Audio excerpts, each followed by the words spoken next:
August 29, 1949. 4:07 in the morning. The remote steppes of Kazakhstan, a desolate stretch of Soviet territory where nothing grows except scrub grass and where the nearest town is 100 miles away. A tower stands in the darkness, and at the top of that tower sits a device that's about to change everything. Soviet scientists huddle in bunkers 6 miles from ground zero.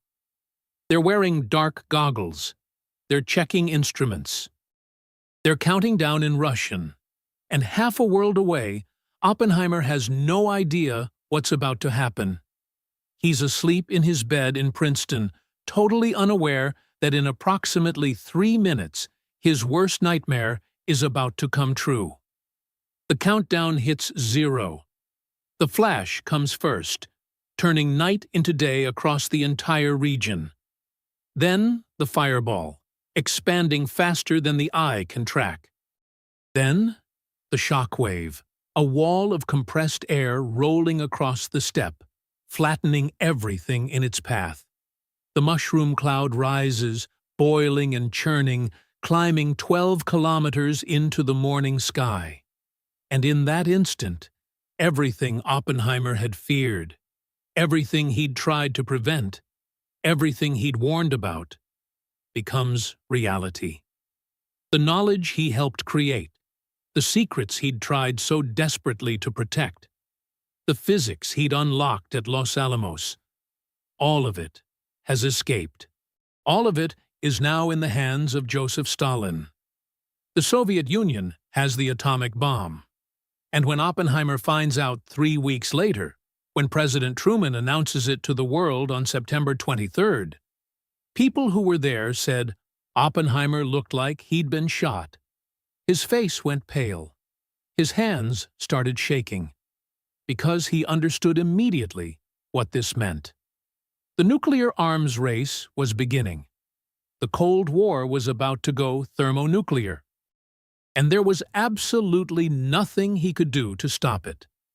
If you want to understand how scientific knowledge escapes control, how discoveries end up in the wrong hands no matter how hard you try to contain them, hit subscribe right now, because this story is the blueprint for every dangerous technology being developed today. This is what happens when knowledge meets human nature. This is what happens when secrets try to stay secret in a world where information wants to be free. Here's what they never tell you in history class about the Manhattan Project.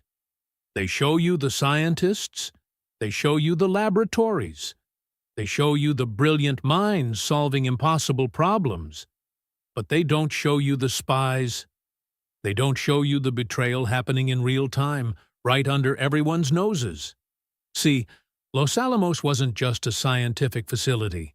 It was a counterintelligence nightmare. Think about it. You've got the most important military secret in human history being developed by an international team of scientists, many of whom have communist sympathies, some of whom have actual ties to communist parties, all of them working in close quarters, sharing information, collaborating on designs, and you expect that to stay secret? The Soviet intelligence agencies, the NKVD, and later the KGB, they saw Los Alamos as the ultimate target. If they could get the atomic bomb designs, they could skip years of expensive research and development. They could leapfrog straight to having their own nuclear weapons. So they recruited aggressively. They found scientists and technicians who were sympathetic to the Soviet Union, who believed that nuclear weapons were too dangerous to be monopolized by one country, who genuinely thought they were doing the right thing by sharing the knowledge.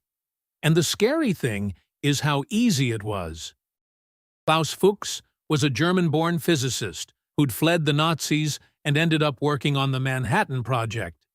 Brilliant guy, knew the physics inside and out, worked on critical calculations for both the uranium and plutonium bomb designs, and from 1941 until 1949, he was passing detailed technical information to Soviet intelligence. Not vague descriptions, detailed blueprints, exact measurements. solutions to specific engineering problems that had taken the Americans months or years to solve. He'd meet his handler, a guy named Harry Gold, at random locations in New York or Boston or Santa Fe. He'd hand over documents. He'd explain complex physics concepts. He'd sketch diagrams on napkins. And then he'd go back to Los Alamos and keep working, keep learning, keep gathering more secrets to pass along. David Greenglass was a machinist at Los Alamos, not a physicist, but he had access to the plutonium bomb assembly area. He could see the designs. He could sketch the implosion lens configurations. He was recruited by his brother-in-law, Julius Rosenberg, who was running an entire spy ring for the Soviets. And Greenglass, who was just a regular guy trying to make a living, started copying classified information and passing it to Rosenberg, who passed it to Soviet intelligence. Theodore Hall was even worse. He was one of the youngest scientists at Los Alamos, only 19 years old when he started working on the Manhattan Project. Kid genius, understood the physics as well as anyone, and he decided, completely on his own, that the Soviet Union should have the bomb too. Not because the Soviets recruited him, because he thought nuclear weapons were too dangerous for one country to control. So he approached Soviet intelligence and volunteered. Just walked up and said, "Hey, I've got atomic secrets. You want them?" And they said yes. And he started passing information that was absolutely critical to the Soviet bomb program. Now here's what makes this even more disturbing. Oppenheimer knew some of these people had questionable backgrounds. He knew Fuchs had communist connections. He knew several scientists at Los Alamos had been members of communist parties, or had attended communist meetings, or had donated to leftist causes. Hell, Oppenheimer himself had done all of those things in the 1930s. He'd been to meetings. He'd donated money. His girlfriend had been a communist. His brother was a communist. His wife had been married to a communist before she married him. The FBI had a massive file on him documenting all of this, and when he was being considered to lead the Manhattan Project, there were serious concerns about whether he could be trusted with such sensitive information. But General Leslie Groves, the military leader of the Manhattan Project, vouched for him. Groves said Oppenheimer was brilliant, essential, and ultimately loyal to the United States despite his political sympathies. And Groves was right about Oppenheimer. Oppenheimer never betrayed the project. He never passed secrets to the Soviets. He was genuinely committed to winning the war and stopping Nazi Germany. But here's the problem. Oppenheimer's own questionable background made it harder for him to be aggressive about security concerns regarding other scientists. How could he question someone else's loyalty when his own loyalty had been questioned? How could he deny someone access to the project because of past political associations when he had similar associations in his own past? So he gave people the benefit of the doubt. He focused on their scientific abilities rather than their political beliefs. He created an environment where brilliant people could collaborate freely, where information flowed easily between team members, where the focus was on solving the physics problems rather than on paranoid security protocols. And that environment, that openness, that trust, is exactly what allowed the spies to operate so effectively. Because in a culture where information sharing is encouraged, it's hard to distinguish legitimate collaboration from espionage. When everyone's passing papers back and forth, how do you know who's taking notes to share with colleagues versus who's taking notes to share with Moscow? You don't. And by the time counterintelligence started catching on, by the time the FBI started seriously investigating the leaks, it was too late. The information had already been transmitted. The Soviets already had what they needed. Let me walk you through what the Soviets actually got from these spies, because this isn't abstract.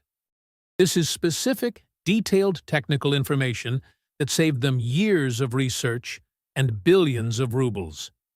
From Klaus Fuchs, they got detailed descriptions of the gaseous diffusion process for enriching uranium. They got calculations on critical mass for both uranium-235 and plutonium-239. They got information about the implosion design for the plutonium bomb, including the lens system that compressed the core. They got data on initiator designs, the small devices that provide the initial neutrons to start the chain reaction. They got everything. From David Greenglass, they got sketches of the plutonium bomb assembly, including cross-sections showing how the components fit together. They got information about the explosive lens system, the precisely shaped charges that create the symmetrical implosion wave. They got details about the tamper and reflector materials that help contain the reaction and reflect neutrons back into the core. From Theodore Hall, they got some of the most critical information of all. Details about the actual test at Trinity. Confirmation that the implosion design worked. Data on the yield, the blast radius, the effects. And he provided information about what problems the Americans had encountered and how they'd solved them, which meant the Soviets could avoid making the same mistakes. Put all of that together, and you've got a complete blueprint for building an atomic bomb. Not a theoretical design. Not a guess about how it might work. An actual working design that had been tested and proven to function. The Soviets didn't have to reinvent the wheel. They didn't have to solve the hard problems from scratch. They could just copy what the Americans had already figured out. And that's exactly what they did. The Soviet bomb, the one they detonated on August 29, 1949, was called First Lightning, but the Americans called it Joe 1 after Joseph Stalin. And it was almost identical to the American plutonium bomb Fat Man that had been dropped on Nagasaki. Same basic design, same implosion system, same yield, roughly 20 kilotons. The Soviets had literally copied the American homework and turned it in as their own. And it worked perfectly. Now, picture Oppenheimer's reaction when he found out. September 23, 1949. He's at Princeton, where he's been directing the Institute for Advanced Study since leaving Los Alamos. He gets a call. The news has just broken. Truman has announced that the Soviets have successfully tested an atomic bomb.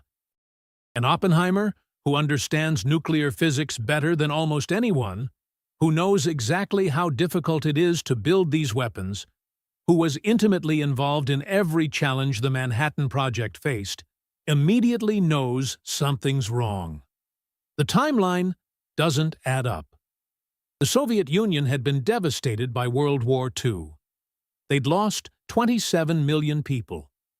Their industrial capacity had been severely damaged. Their scientific infrastructure, while good, wasn't at the level of the combined American-British effort.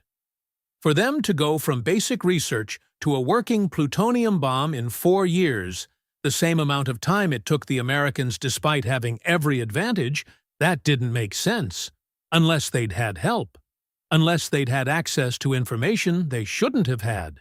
And Oppenheimer starts running through the possibilities in his mind. Who could have leaked? What information could have gotten out? How much did the Soviets know? And he's starting to realize that some of the people he'd worked with, people he'd trusted, people whose security clearances he'd supported, might have been the source. And there's nothing he can do about it now. The knowledge has escaped. It's in Soviet hands. And there's no taking it back. You can't unsteal information. You can't delete it from their brains.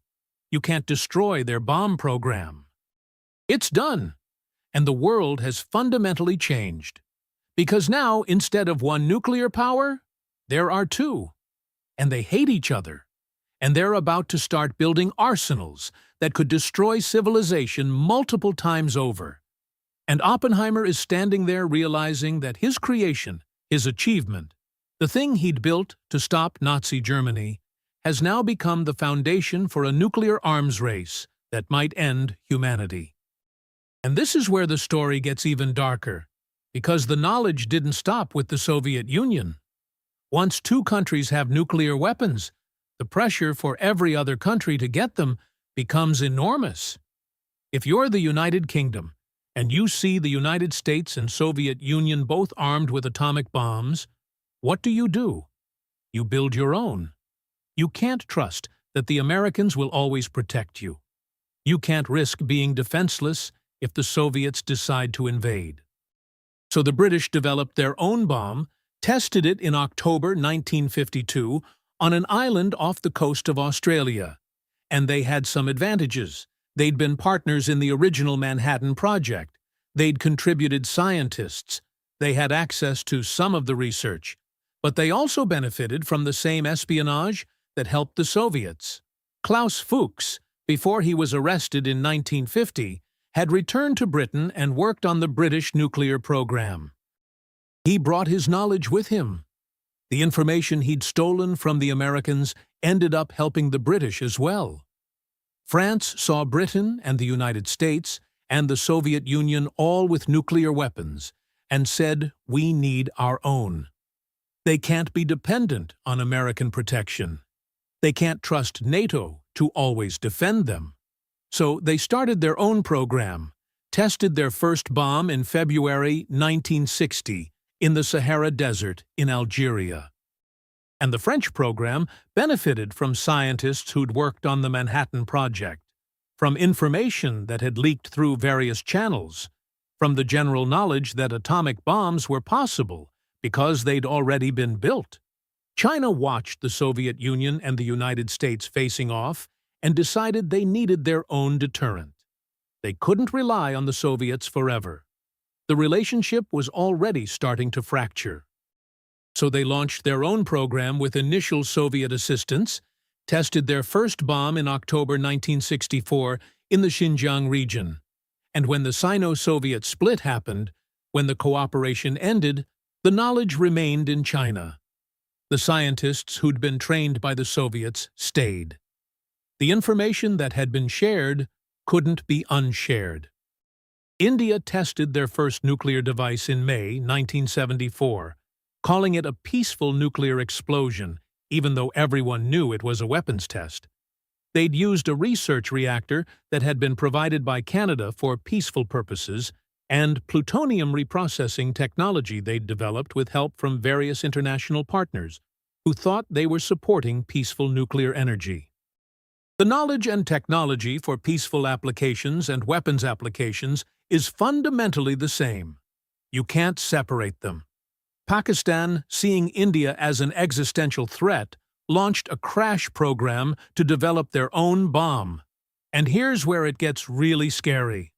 A.Q. Khan, a Pakistani metallurgist who'd worked at a uranium enrichment facility in the Netherlands, literally stole centrifuge designs and supplier lists and brought them back to Pakistan. He used that stolen information to build Pakistan's enrichment program. And then, in the 1980s and 90s, he created a black market network selling nuclear technology to anyone who would pay. Libya, Iran, North Korea. Probably others we don't know about. He was selling centrifuges, selling designs, selling complete packages for building nuclear weapons programs. And this wasn't a government operation. This was one guy with knowledge deciding to sell it for profit. North Korea bought technology from the Khan network and also benefited from old Soviet reactor designs and possibly some assistance from Pakistani scientists. They tested their first device in October 2006. A partial fizzle, not very powerful, but it proved they could do it. And they've gotten better since then.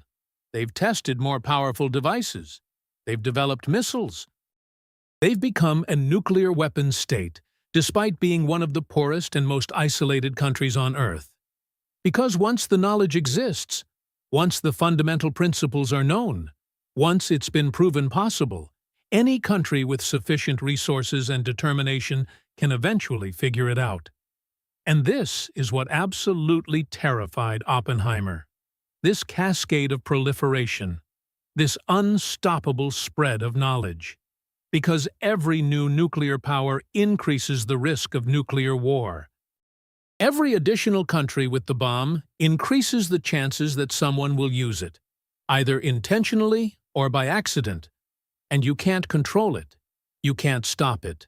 You can try. The Nuclear Non-Proliferation Treaty was signed in 1968, trying to prevent more countries from developing nuclear weapons. And it's had some success. Many countries that could have developed weapons chose not to. South Africa built nuclear weapons and then voluntarily gave them up. Argentina and Brazil had weapons programs and stopped them. Ukraine, Kazakhstan, and Belarus inherited Soviet nuclear weapons when the USSR collapsed and gave them up. But the treaty hasn't stopped everyone. India and Pakistan never signed it and developed weapons anyway. North Korea signed it and then withdrew and built weapons. Iran has been suspected of pursuing weapons despite being a treaty member. Israel has never acknowledged having nuclear weapons but almost certainly has a substantial arsenal. The knowledge is out there. The physics is published in textbooks. The engineering solutions are documented in declassified reports. Any country with a decent scientific infrastructure and access to fissile material can build a bomb if they're willing to pay the economic and political costs. But nation-states aren't even the scariest part anymore. The real nightmare scenario is non-state actors getting access to nuclear weapons or materials. Terrorist organizations who aren't constrained by the logic of mutually assured destruction, who might actually want to use a nuclear weapon to cause maximum destruction, to create fear, to make a political statement. And after the Soviet Union collapsed in 1991, this went from theoretical to terrifyingly possible. Suddenly, there were tens of thousands of nuclear warheads scattered across the former Soviet republics. Security at nuclear facilities collapsed. Scientists and military personnel weren't getting paid. Guards abandoned their posts. Inventory controls broke down. And Western intelligence agencies started getting reports of nuclear materials appearing on the black market. In 1993, Russian authorities arrested someone trying to sell 3 kilograms of highly enriched uranium that had been stolen from a naval fuel facility. That's enough to build a crude nuclear device if you know what you're doing. In 1994, German police seized 350 grams of plutonium that had been smuggled out of Russia on a commercial flight, just sitting in a suitcase in the passenger cabin. In 1995, Chechen separatists placed a container of radioactive cesium in a Moscow park as a demonstration that they could acquire nuclear materials. They didn't use it as a weapon, just left it there as a warning. In 2006, a Russian-Georgian smuggling ring was caught trying to sell highly enriched uranium to undercover agents who were posing as Islamic extremists. The smugglers believed they were selling to people who wanted to build a nuclear bomb. These are just the cases that were caught, that were made public. How many attempts succeeded? How much material is actually missing? Nobody knows for sure. The accounting systems in the former Soviet Union were never great to begin with, and they completely broke down during the collapse. Estimates suggest that tons of weapons-grade uranium and plutonium are unaccounted for. Maybe it's still sitting in poorly secured facilities. Maybe it's been dispersed. Maybe some of it's been sold. We don't know. And this brings us to what Oppenheimer understood intuitively, but what took the rest of the world decades to fully grasp. Knowledge doesn't just spread between governments. It spreads everywhere. It leaks. It flows to wherever there's demand for it. Scientific papers get published. Researchers change jobs and take their expertise with them. Information gets stolen by spies and sold by criminals and shared by idealists who think secrets are wrong. And once a sufficient number of people know something, it becomes effectively impossible to keep it secret. There are estimated to be thousands of people alive today who know how to build nuclear weapons, scientists who worked on weapons programs, engineers who designed components, technicians who assembled devices. Many of them are getting old. Some are desperate for money. Some have ideological motivations. Some might be willing to sell what they know to the highest bidder. And the information itself is becoming more accessible. The physics of nuclear weapons is taught in university courses. The basic principles are in textbooks. Declassified documents provide enormous amounts of detail about weapon designs, testing data, and manufacturing processes. You can't build a bomb just from publicly available information because you still need fissile material and precision manufacturing capabilities. But you can get pretty far. You can understand the principles. You can know what's required. You can reduce the problem from mysterious physics to engineering challenge. And that's exactly what Oppenheimer feared. Not just that governments would build weapons, but that the knowledge would become so widespread that eventually someone dangerous would acquire both the information and the materials needed to build a device. A terrorist group, a doomsday cult, a rogue faction within a military. Someone who doesn't care about retaliation because they're willing to die, or because they think they can remain anonymous, or because they genuinely believe they're serving some higher purpose. So let's bring this into the present, because this pattern, this unstoppable spread of dangerous knowledge, is happening right now with technologies that might be even more dangerous than nuclear weapons. Artificial intelligence research is being published openly in academic journals. The architectures for powerful neural networks are documented. The training methods are described in detail. Companies and researchers share their techniques because that's how science works. And yeah, some cutting-edge work is kept proprietary. Google and OpenAI and Anthropic don't publish all their methods. But the fundamental knowledge is spreading anyway. Research teams in China are matching or exceeding Western AI capabilities. Research teams in dozens of countries are pushing the boundaries, and there are no meaningful international controls, no treaty limiting AI development, no agreement on safety standards, no mechanism for preventing dangerous applications, just a race to build more powerful systems before competitors do. And if one of those systems is misaligned, if it develops goals that conflict with human welfare, if it's used for autonomous weapons or mass surveillance or social control, there's no putting that genie back in the bottle. The knowledge of how to build it exists. Other teams will replicate it. The capability spreads. Genetic engineering is even more accessible. CRISPR technology is cheap, widely available, and relatively easy to use. The techniques are documented in thousands of published papers. You can buy the equipment online. You can learn the methods from YouTube videos. And most people using it have good intentions. They're trying to cure diseases, improve crops, understand biology. But the same tools that let you edit genes to cure sickle cell anemia also let you create pandemic pathogens. The knowledge of how to synthesize viruses from genetic code exists. The genome of the 1918 flu pandemic that killed 50 million people is published online. The genome of smallpox is known. The techniques for making viruses more transmissible or more lethal through gain-of-function research are documented in scientific literature. And there are thousands of labs around the world with the capability to do this work, with varying levels of security and oversight and competence. The knowledge exists, it's spreading, and you can't control it. You can't prevent every malicious actor from accessing it. You can't stop every accident from happening. You can't predict every unintended consequence. And here's the final piece. The thing that haunted Oppenheimer until he died in 1967.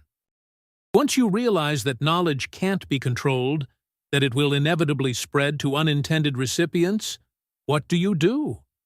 Do you stop pursuing knowledge entirely? Do you accept ignorance as safer than understanding? That doesn't work because other people will keep exploring. Other countries will keep researching. You can't unilaterally disarm in the knowledge race without ensuring your own obsolescence or destruction. Do you try to keep secrets, knowing that secrets always leak eventually? That's what the Manhattan Project tried. Massive security, compartmentalization, classification, and it failed. The Soviets got the bomb anyway. Do you share knowledge openly, hoping that widespread access will lead to responsible use? That's what's happening with AI and genetic engineering right now. And it means everyone gets access, including bad actors. There's no good answer. Every approach has catastrophic failure modes. And Oppenheimer understood this. He understood that by opening Pandora's box, by proving that atomic bombs were possible, he'd started a process that couldn't be stopped. The knowledge would spread. The weapons would proliferate. The danger would grow. And there was nothing anyone could do to prevent it. He tried anyway. He advocated for international control of nuclear weapons. He pushed for the Baruch Plan, which would have placed all nuclear technology under international authority. It failed because neither the US nor the Soviet Union were willing to give up their sovereignty.